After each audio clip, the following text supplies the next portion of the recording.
The sun hung low over the rolling fields of 1,500 acres, painting the tall grass gold.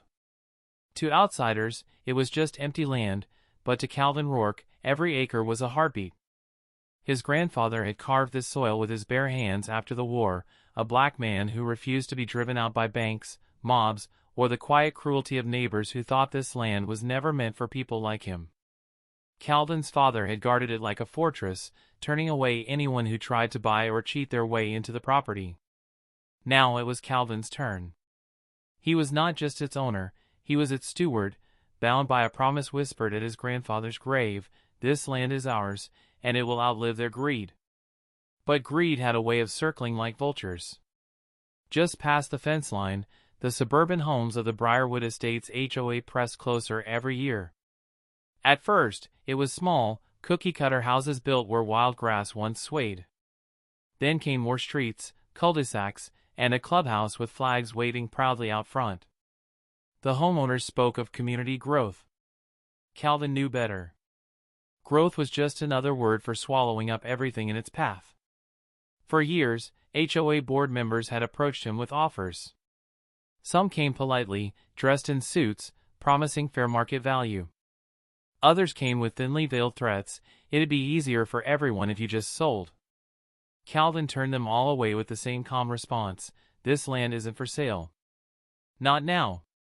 Not ever." But still, they circled. On a quiet Thursday morning, Calvin spotted something strange. Orange survey flags staked into his western field, cutting neat lines through soil he had never sold. A white pickup truck idled nearby, two men in neon vests studying blueprints. Calvin's chest tightened. He knew survey flags meant only one thing: development. He marched across the field, his boots grinding the dirt, voice sharp. "What do you think you're doing on my land?" One of the men barely looked up. "We've got clearance from the Briarwood HOA. New section of homes going in." Calvin's fists clenched. Clearance from the HOA? The HOA didn't own a single blade of grass here. "This is Roark land," he snapped. "And unless you've got my signature, you don't belong here." The men exchanged a glance, muttering something under their breath before retreating to the truck. Calvin stood there, watching the dust rise as they drove off, the survey flags still standing like insults in his soil. By evening, he was sitting at his kitchen table, staring at the old deed papers framed on the wall. The land had been his family's for nearly a century. But someone had signed something. Someone had moved against him. And if the HOA was bold enough to send surveyors onto his property, then this wasn't just a misunderstanding. It was war. The next morning, Calvin drove straight into Briarwood Estates. The neatly trimmed lawns and polished SUVs sparkled under the sun, but all he saw was arrogance dressed in suburbia. At the heart of it stood the clubhouse, a brick monument to their authority, where rules were made and lives dictated. Inside, a homeowners' meeting was in progress. Rows of residents sat in folding chairs while the board members perched at a long oak table. At the center was Margaret Hensley, the HOA president. Sharp, polished, and smug, Margaret had been trying to buy Calvin's land for years. Calvin strode in, holding one of the orange survey flags in his hand. The room fell silent. "Someone want to explain," he said, voice low but heavy, "why surveyors are planting flags on my property?" Margaret adjusted her glasses without flinching. "Mr. Roark, the HOA has already resolved this matter. The land in question has been sold to our development partners." Calvin froze. "Sold?" His voice cracked, equal parts disbelief and rage. "I didn't sell a damn thing." She folded her hands. "Records show otherwise. Signed paperwork, notarized, processed. Everything by the book." A murmur rippled through the room. Some neighbors looked away, others smirked. Calvin's jaw tightened. He had never signed anything, never met with any notary, never agreed to a sale. "You forged something," he growled. "And you know it." Margaret leaned forward, her tone smooth as poison. "Mr. Roark, your family's claim to that land is complicated. Records from the 1940s are hardly pristine. Frankly, you should be grateful. The developers offered you more than generous compensation. Complicated. That word echoed like a slap. Generations of struggle, sweat, and sacrifice reduced to complicated. Calvin slammed the survey flag onto the board's table. That land has been in my family for nearly a century. My grandfather built his life on it. My father protected it. And now you think you can steal it with a few papers and lies? Gasps fluttered through the crowd. Margaret's smile didn't falter. The fact remains, Mr. Roark, she said coldly, you are no longer the legal owner. The land now belongs to Briarwood Development LLC. Construction begins next month. The room buzzed with whispers. Calvin's stomach churned, but he stood tall, refusing to let them see his fear. Enjoy your little victory, he said, voice steady. Because I'm not done. Not by a long shot. He turned and walked out, leaving the board to their smug chatter. But as the clubhouse doors shut behind him, anger gave way to something sharper, resolve. Back at home, Calvin spread the old deeds, tax receipts, and family records across his table. His grandfather's name, his father's signature, every document carefully preserved. He wasn't just fighting for dirt and grass, he was fighting for his family's legacy. If the HOA thought they could bury him under forged papers and legal games, they were about to learn something. Calvin Roark didn't break. He fought. And this fight was only beginning. The night after the HOA meeting, Calvin barely slept. Every time he closed his eyes, he saw those orange flags stabbing into his soul like daggers. He kept replaying Margaret Hensley's smug expression, her voice dripping with arrogance as she told him his land was no longer his. By dawn, he had made up his mind. He wasn't going to wait quietly for bulldozers to arrive. If the HOA wanted war, then the first battle would be fought on their turf. When the next board meeting rolled around, Calvin didn't just walk in, he stormed in. His boots echoed across the polished clubhouse floor. This time, he carried more than a survey flag. In his hands were copies of his deed, tax receipts, and a letter from his attorney confirming his ownership. Before you start your little circus today, Calvin said, his voice cutting through the chatter, we're going to address the fraud you pulled on my family's land. The room fell into uneasy silence. A few residents shifted uncomfortably, but most kept their eyes on Margaret, as if waiting for her to handle him. Margaret rose slowly from her chair, calm as ever. Mr. Roark, you are disrupting an official meeting. If you cannot conduct yourself respectfully, we'll have to ask you to leave. Calvin stepped closer, slamming the papers onto the oak table. These are the original deeds. My family's name. My family's blood. You don't get to erase 100 years of ownership with fake signatures and a rubber stamp. Gasps fluttered across the audience. An older man in the back muttered, he's right, I remember his father working that land. But his voice was quickly shushed by others. Margaret glanced at the documents without touching them. Then she looked Calvin dead in the eye. Those papers don't change the fact that the sale has been finalized. Developers are moving forward. You're wasting your time. Calvin's hands shook, not with fear, but with rage. This isn't just theft. It's trespass. Fraud. Conspiracy. You think I don't see what this is? You never wanted me or my family here. You don't want a black man owning more land than your entire neighborhood combined. A hush swept over the room. Several board members avoided his gaze, their silence louder than words. Margaret's lips tightened, but she didn't deny it. You need to leave, she said finally, her tone cold as ice. Security has been notified. Calvin leaned forward, his voice low but sharp enough to cut glass. I'm not leaving. Not until every single person in this room knows. You can take my name off your papers, but you can't erase the truth. That land is mine. And I will take it back. Two men in security uniforms entered, moving hesitantly toward him. Calvin stood tall, meeting their eyes. They didn't touch him, not yet. The weight of his words lingered in the air, heavy and undeniable. As Calvin finally turned and walked out of the clubhouse, whispers erupted behind him. Doubt had been planted, and Margaret's perfect mask had cracked. This wasn't just about land anymore. It was about power, and who had the right to hold it. Calvin sat at his kitchen table long after the confrontation, the papers spread in front of him like pieces of a puzzle he couldn't quite solve. Every document told the same story: the Roark name tied to the soil, the taxes paid, the inheritance properly transferred. His grandfather's sweat, his father's stubborn pride, his own sacrifices, all written in black and white. And yet, the HOA had paperwork too. Forged or not, they had managed to slip it into official records. That meant someone inside the system was helping them. It wasn't just a fight against a neighborhood association anymore. It was bigger. Dirtier. Calvin drove down to the county records office the next morning. The clerk behind the desk, a nervous young man with glasses, shifted uneasily when Calvin handed over the file number. He disappeared into the back room and returned with a thick folder. Calvin flipped through the pages, his jaw tightening. There it was, the deed transfer. A signature that looked almost like his, but not quite. Sloppy in the slant, rushed in the loops.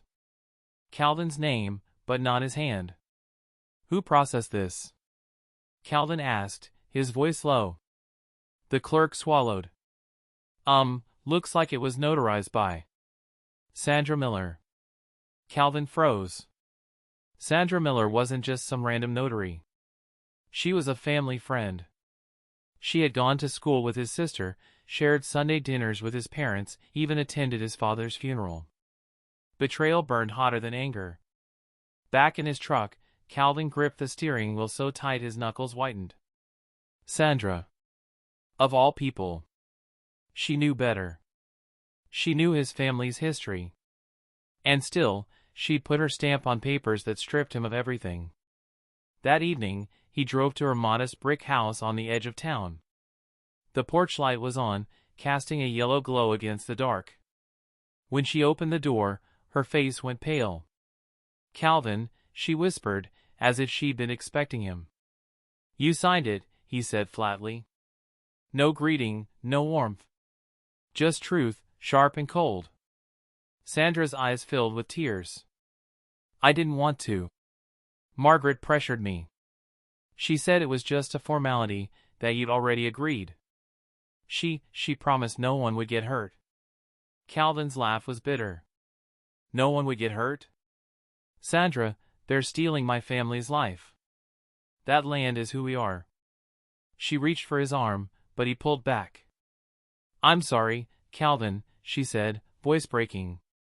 I didn't know how deep it went until it was too late. Too late for what? He snapped. For my father's name? For my grandfather's sweat? For every acre they're about to bulldoze? Sandra lowered her head, shame heavy in her posture. I can't undo it. The papers are filed. Calvin stared at her, heart pounding with betrayal and fury. For a moment, he wanted to scream, to break something, to make her feel even a fraction of what he felt. But instead, he turned and walked away. Her voice followed him into the night. Be careful, Calvin. They won't stop. They'll come after you next. He didn't look back. If the HOA thought betrayal would break him, they had underestimated the Roark bloodline. Because betrayal didn't weaken Calvin. It fueled him. The night air was heavy, the crickets humming low as Calvin sat on his porch, staring out toward the dark tree line where his land stretched. The betrayal by Sandra still clawed at him, but beneath that ache was something sharper, resolve. They had made the first move. Now it was his turn. Calvin wasn't reckless. He knew going head-to-head with the HOA's lawyers and developers would be suicide if he rushed in blindly. But he also knew something they didn't: every acre of land carried secrets only a Roark would know. His father had drilled that into him since he was a boy. Know the soil, his father would say, and you'll always be a step ahead. At dawn, Calvin drove the perimeter of his 1,500 acres. He walked through the woods, down by the creek, past the old family barn that still stood stubbornly against time. And then, tucked near the southern fence line, he saw it, the developer's survey stakes. Bright orange ribbons fluttering in the wind, marking where they planned to carve roads and pour foundations. Calvin knelt, pulled one stake from the earth, and snapped it clean in half. Then another. And another. By the time he was done, a pile of broken stakes lay at his feet. "This is my line in the sand," he muttered. But breaking wood wasn't enough. He needed something that would make the HOA nervous, something that would force them to realize he wasn't just going to roll over. That afternoon, he walked into the county clerk's office again, this time not for answers, but for action. He filed a lease pendens, a legal notice that tied up any pending sale or transfer of the property in question. It was a simple move, but devastating. No developer could touch his land without knowing a lawsuit was coming. By evening, the ripples had reached the HOA board. Margaret called him directly, her voice cold, clipped, and furious. "Mr. Roark, what do you think you're doing?" Calvin leaned back in his chair, calm as ever. "Protecting what's mine. You forged documents, stole my land, and lied to this community. Now every buyer, every developer, and every banker is going to see my name blocking the sale. You think they'll risk millions with a cloud on the title?" Her silence stretched, heavy and brittle. "This is harassment," she spat finally. "This is justice," Calvin shot back. "And it's just the beginning." He hung up before she could reply. That night, for the first time in weeks, Calvin slept. Not peacefully, there was still fire in his chest, but with the steady rhythm of a man who had taken the first swing. The HOA had money. They had connections. They had corruption running deep in the system. But Calvin had something stronger, a righteous cause and nothing left to lose. The board thought they could break him. But all they'd done was wake up a fighter. And now, the war had officially begun. The next morning, Calvin woke to the sound of gravel crunching outside his driveway. Two black SUVs idled at the edge of his property, their tinted windows reflecting the early light. Men in tailored suits stepped out, clipboards in hand, their polished shoes sinking into the dirt. HOA enforcers. Calvin walked out onto the porch, coffee mug in hand, calm but watchful. "Can I help you, gentlemen?" he called, voice steady. One of them, tall and stiff with a badge clipped to his belt, not a police badge, but a private security emblem, spoke up. "Mr. Roark, we're here on behalf of the Oakwood HOA. Effective immediately, you are in violation of several community ordinances. You'll need to remedy them or face daily fines." Calvin's lip curled. Ordinances. On 1,500 acres of private land his family had owned for over a century. "Ordinances don't apply here," he said flatly.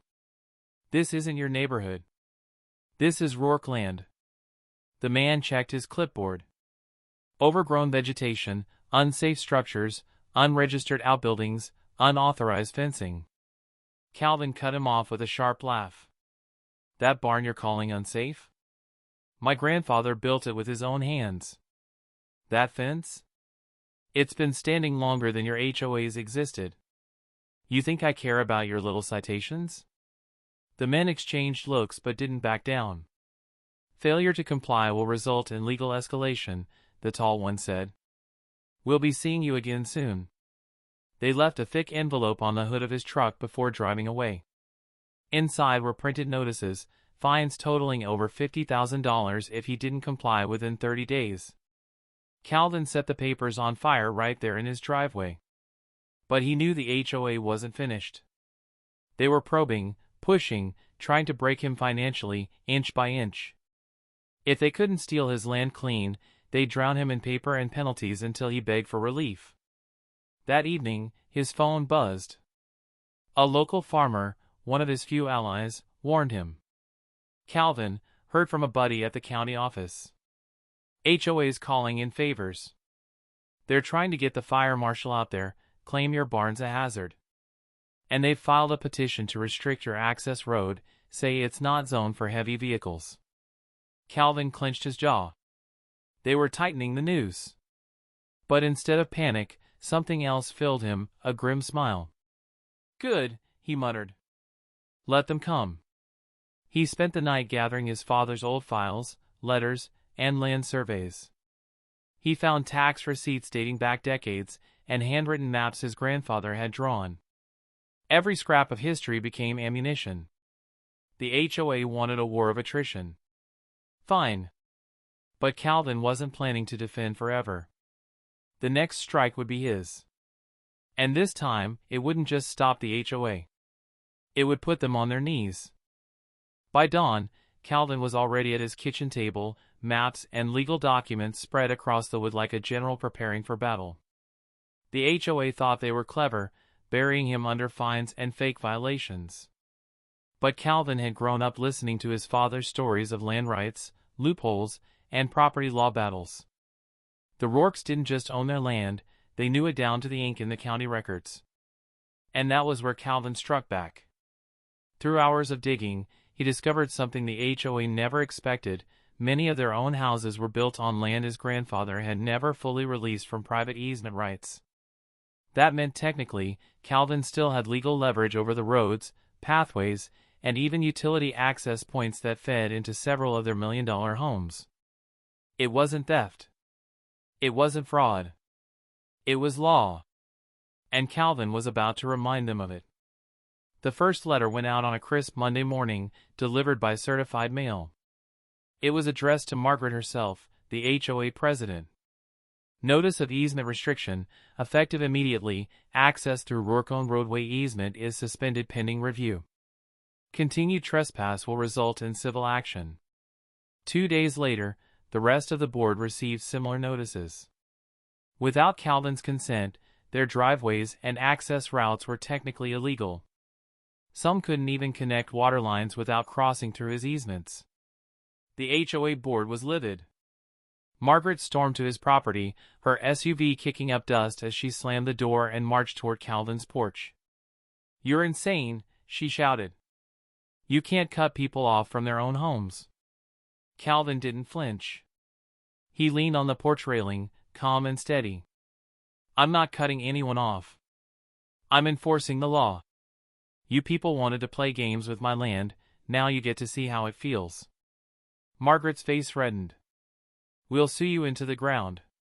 "You already tried," Calvin said coldly.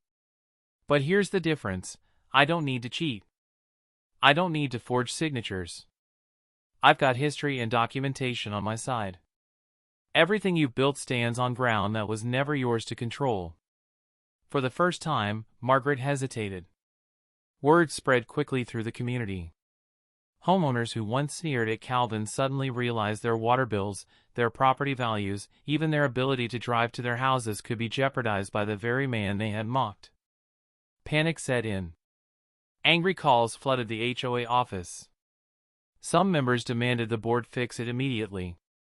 Others began questioning why the HOA had targeted Calvin in the first place. By the end of the week, Calvin had flipped the narrative. He wasn't the outlaw squatter they painted him to be, he was the rightful landowner holding the HOA hostage with their own arrogance. And this was only his first move. Sitting back on his porch as the sun dipped low, Calvin whispered to himself, "You wanted war. Now you'll pay for it, one home at a time." The HOA's fortress of unity cracked faster than Calvin expected. By the end of the week, the once proud board meetings, where members barked orders and bragged about their control, turned into shouting matches.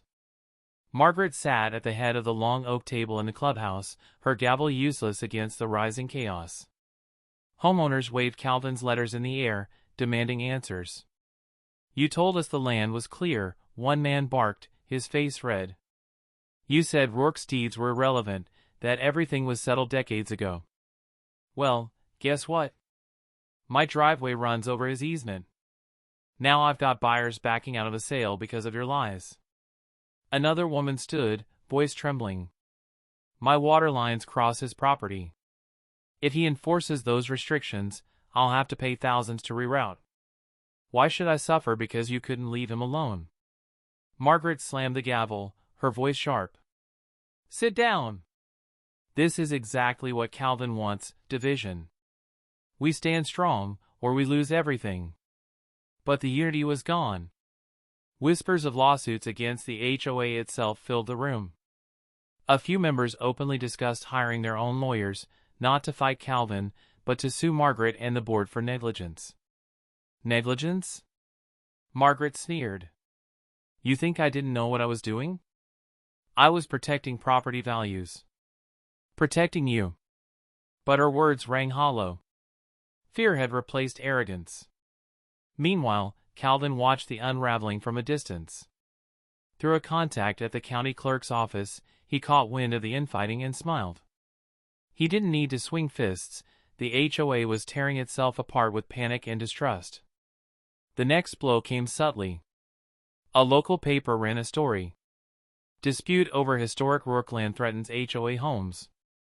The article painted Calvin not as a troublemaker, but as a wronged landowner defending his heritage. Quotes from neighbors painted the HOA as bullies, greedy and overreaching. Margaret nearly choked on her morning coffee when she saw it. The phones at the HOA office rang nonstop, angry residents demanding resignations, others threatening to withhold dues until the mess was cleaned up. By Friday, 2 board members resigned in disgrace. They cited irreconcilable differences, but the truth was clear: they didn't want to go down with Margaret. The board was fractured. The HOA's once feared authority looked flimsy, even laughable. Calvin's strategy was working perfectly. He hadn't spent a dime in court. He hadn't threatened violence. He had simply pulled the string, and now the whole sweater was unraveling. That evening, as he sat on his porch, the farmer neighbor stopped by. "You've got him scared, Calvin," the man said with a grin. "But be careful. Cornered animals bite hardest." Calvin nodded, eyes fixed on the horizon. "Let them bite. I'm ready.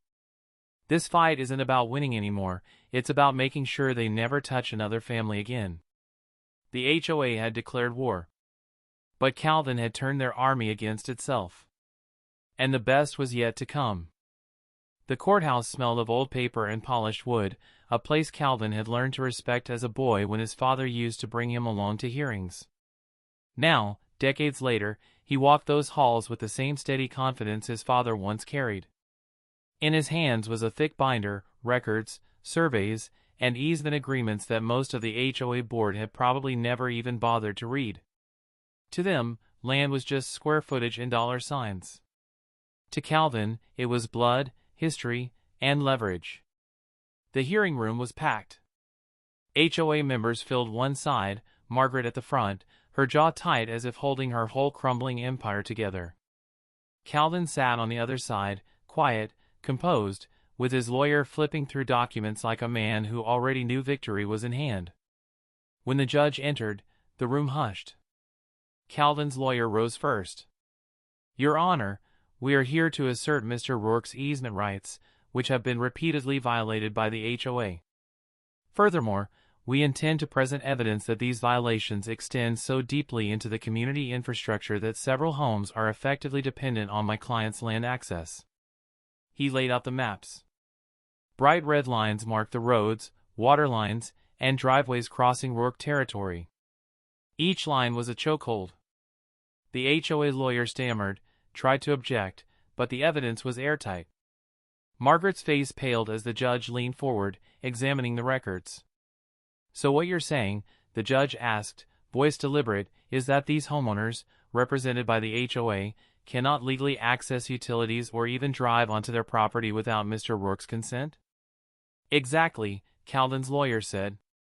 "And given the HOA's illegal attempt to claim ownership of his 1,500 acres, Mr. Roark is exercising his rights to demand compensation, or forfeiture." A murmur rippled through the room. Forfeiture. The word struck like a hammer. Margaret shot to her feet. "This is absurd. He can't just take people's homes." Calvin stood slowly, meeting the judge's eyes. His voice was calm but firm. "Your Honor, I don't want their homes. But I will not let thieves hide behind rules they created to steal from me. If the HOA insists on trespassing, then the law gives me every right to enforce ownership. I didn't write these rules. They did. Silence followed. The weight of the law was no longer on Margaret's side, it was crushing her. The judge ordered mediation but acknowledged Calvin's claims were valid. That meant one thing: the HOA was on borrowed time. Every day they resisted, every dollar they spent fighting, brought them closer to losing everything. Outside the courthouse, reporters swarmed. Cameras flashed. Microphones pushed forward. "Mr. Roark, are you really trying to take the HOA's homes?" one shouted. Calvin paused, then answered with the same calm steel that had carried him this far. "No. I'm reminding them that land isn't just dirt under your feet. It's history. And when you try to erase a family's history, don't be surprised when it rises up to claim yours."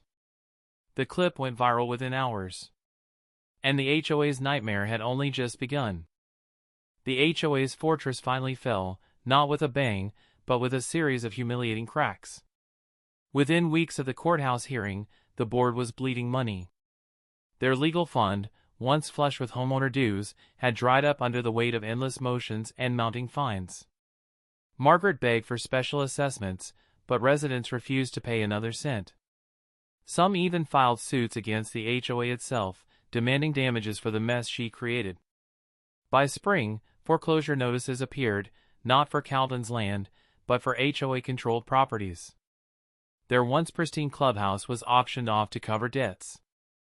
The pool sat empty, its water drained, a concrete tomb to the HOA's arrogance. Meanwhile, Calvin's strategy unfolded with surgical precision.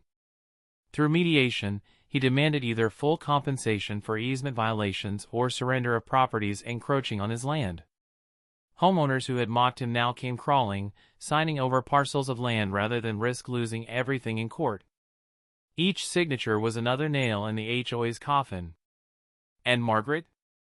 The woman who once slammed her gavel like a queen issuing decrees now stood alone. Her allies had abandoned her. Former board members blamed her in depositions. She faced not only civil lawsuits but whispers of criminal fraud for falsifying land records. The final meeting of the HOA was held in a half-empty community center. Chairs that once brimmed with angry voices now sat vacant. Margaret walked in, shoulders stiff, but her power was gone. Calvin entered quietly, a silent witness to their downfall. Margaret tried to speak, her voice quivering. This community was built on order. On discipline. Without the HOA, it will collapse into chaos. Calvin shook his head. No. It will breathe again. Order isn't control. Order is respect. Something you never understood. She had no reply. 2 weeks later, the HOA officially dissolved. The state revoked its charter. Homeowners, free at last, celebrated the end of years of bullying, fines, and absurd restrictions. A few even showed up at Calvin's door with pies and casseroles, quiet tokens of gratitude to the man who'd broken the chains. But Calvin didn't see it as a victory march. To him, it was balance restored. The land his father and grandfather had fought to keep was safe again, not just for him, but for the generations to come. One evening, he stood at the edge of his 1,500 acres, the wind moving through the tall grass like waves. For the first time in years, he felt peace. "This land remembers," he whispered, the words carried into the dusk.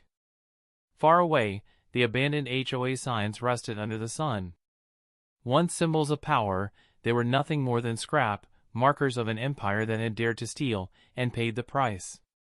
Calvin Roark hadn't just defended his land. He had turned the very laws the HOA abused into the blade that cut them down. And in doing so, he made sure their kind would think twice before crossing a man who had history and justice on his side.